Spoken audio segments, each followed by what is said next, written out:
When you think of gladiators, you probably think of slaves forced to fight to the death for the entertainment of the Roman emperors. Due to certain movies, gladiator lives have been represented wrongly, and that is why I am creating this video to show you why being a gladiator would actually be pretty awesome. Number 1. Contrary to what many people believe, not all gladiators in ancient Rome were slaves or criminals. By the 1st century AD, a lot had changed, and many gladiators chose to be fighters. These were people like former soldiers, knights, and even rich Romans looking for adventure, fame, and money. They willingly signed up with gladiator schools, committing themselves to tough training and fighting in the arena. For these volunteers, becoming a gladiator was a way to become wealthy and famous in Roman society. Successful fighters were like modern sports stars. This transformation in gladiator life shows how it went from being a punishment to something people from different backgrounds did to achieve their goals and get recognized in ancient Rome. Number 2. Entertainment for masses.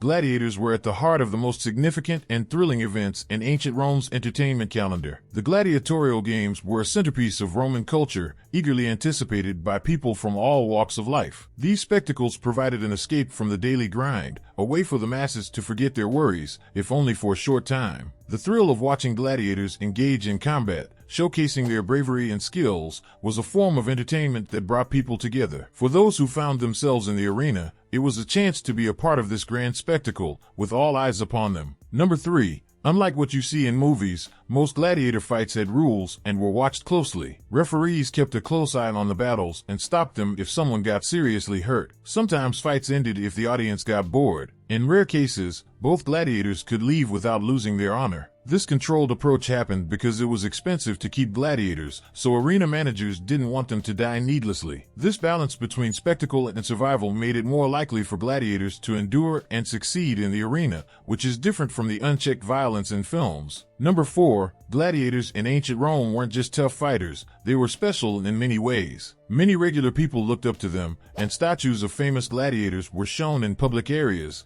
Kids played with clay toys that looked like them, kind of like action figures today. Successful gladiators were like early celebrity endorsers, promoting products just like today's top athletes. Roman women found gladiators very attractive, and some writings in Pompeii mention their charm. These men were seen as charismatic, and their appeal even led Roman women to incorporate gladiator culture into their beauty routines. It wasn't unusual for women to wear jewelry associated with gladiators or even their sweat, believing it made them more desirable. Number 5. Over time, gladiator games turned into organized and regulated events, like modern professional sports. These contests had clear rules and a ranking system, categorizing gladiators based on their skills, records, and fighting styles. Some gladiators became experts with specific weapons and techniques, like today's sports stars excelling in their fields. Different types of gladiators emerged, just like athletes in different sports. Some focused on sword and shield combat, emphasizing agility and close-quarters fighting. Others showed off their horseback riding skills or battled in exciting chariot races, each type having its own unique style and strategy. Number 6. One lesser-known thing about gladiators is that they formed close-knit communities. Gladiators organized themselves into groups called unions or collegia.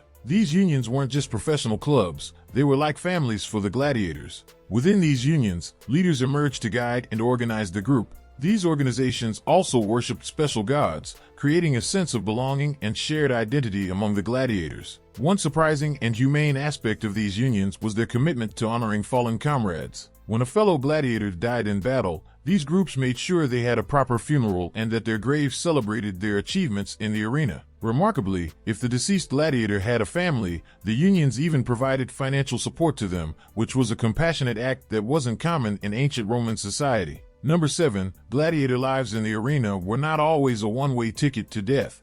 Some gladiators managed to earn their freedom and retire.